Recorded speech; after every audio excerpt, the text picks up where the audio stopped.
Okay, now look at the third example.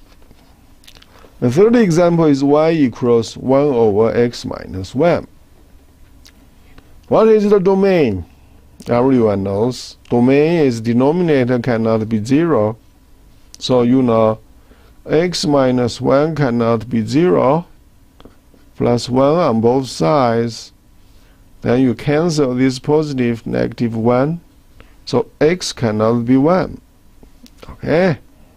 Yeah, you plug in 1 here. 1 minus 1 is 0. Denominator cannot be 0. Okay? So the domain is clear. Then what is the range? You know, apparently numerator is 1 forever. It can never be changed. A fraction can be 0 only if numerator is 0. But in this case, numerator is 1.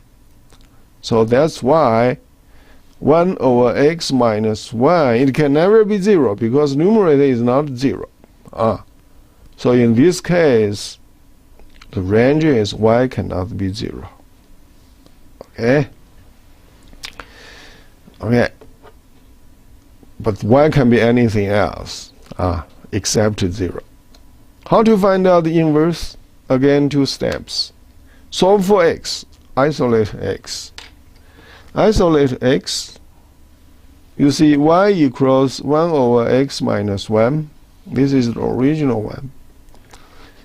You want to isolate x, you need both sides multiplied by x minus 1. And then you cancel this x minus 1 on both sides. And then you know you have 1 left on the right hand side. Left hand side, you got to use distributive property. Okay? X times y, that's xy. Negative 1 times y, that's negative y. That's left hand side.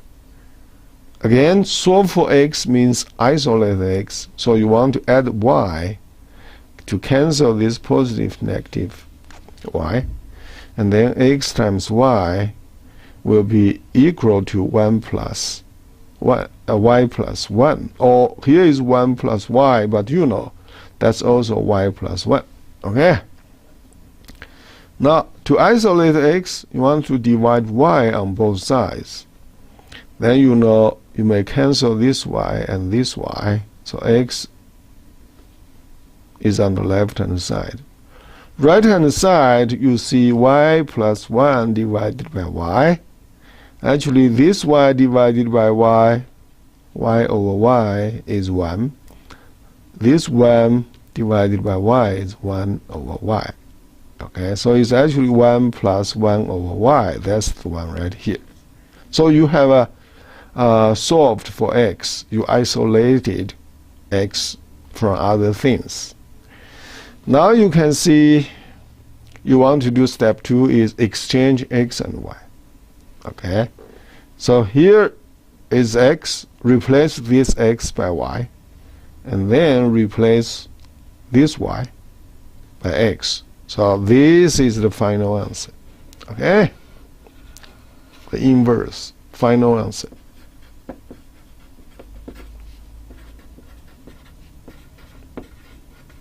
This one. What is the domain? The domain, this x cannot be 0, right? Yeah. Okay. Now you can see clearly there is the domain here is x cannot be 0, and here was the range cannot be 0.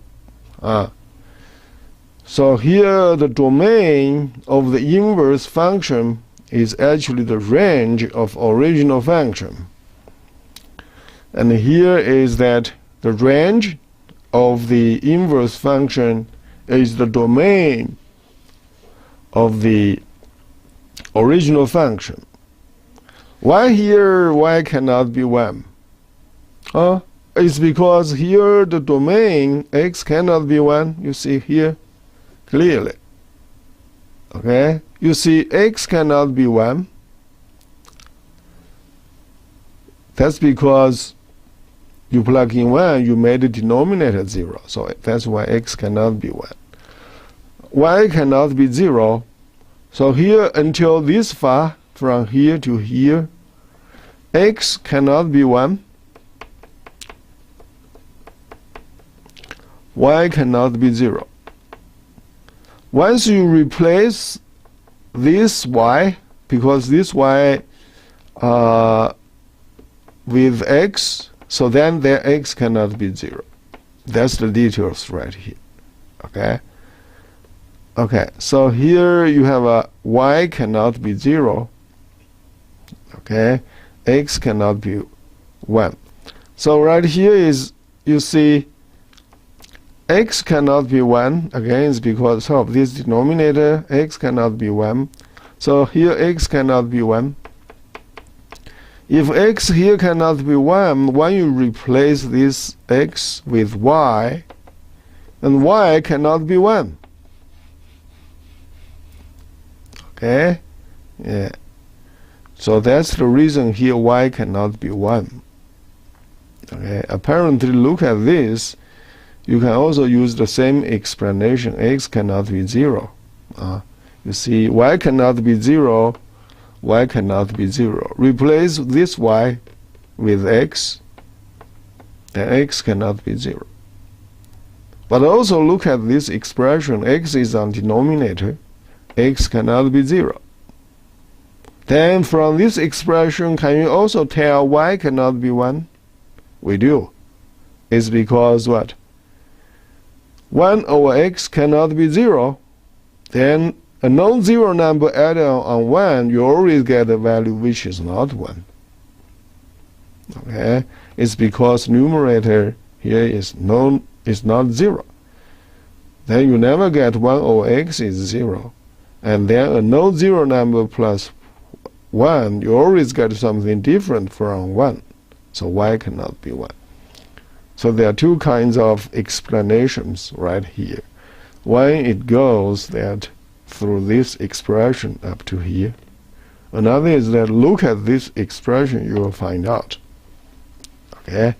And here the very important remarks is that the domain of the inverse function is the range of the original function, and the range of the inverse function is the domain of the previous one. Okay, this is true for all the cases. Now we are clear about some common inverse functions and how to find out the inverse. Two important steps: isolate and then exchange. Now let's look at the relationship between, we'll use this example. You see this one, y equals 2x, that's a linear function. And then the inverse function is y equals 1/2 x plus 1/2. This function is exactly this one. We will discuss the graph between the original function and the graph of the inverse function. Okay? Now, we know the graph for this one, 2x minus 1, is right here. Okay? Now, what is the graph for this one? Let's find out. Again, choose 2 points. Let x be 0. If x is 0, then 1/2 times 0, you got 0 plus 1/2. Yeah, that's 0 plus 1/2 is 1/2. So 0, 1/2, where is that? X is 0, y is 1/2. That would be this point. Okay? Wait. X is 0, y is 1/2. Yes, that's correct. So you want to put 0, 1/2 here for this point. Okay, x is 0, y is 1/2. Now choose another point. Y is 0, see what we get for x. Okay, so you see y is 0, and 0 equals 1/2 x plus 1/2. Okay, now both sides minus 1/2, you cancel positive negative 1/2, and then 0 plus negative 1/2, then it's negative 1/2. The right hand side is just 1/2 x. Okay, is this one. Times 2 on both sides, cancel these two denominator. You have a x equals negative 1. Because you cancel these two with these two. X is negative 1. 1y is 0. Okay, so you have a x negative 1, negative 1, 0. So then you have a negative 1, 0 here. Okay, x is negative 1, y is 0. Then you have this point and this point, you connect it. This will give us the graph for this one or for this one. And we know this is the inverse function of this one. And that's the inverse function of this one. And we know the picture for this one, 2x minus 1. Recall, that's the one right here. Okay, that's the one right here. Now I want to put this one on the same picture. That will be the dotted line. Dotted line. And you can see here it was 1/2 0 here and 0 negative 1 here. Then you see they intersect at this place. 1 1. Now apparently you can see that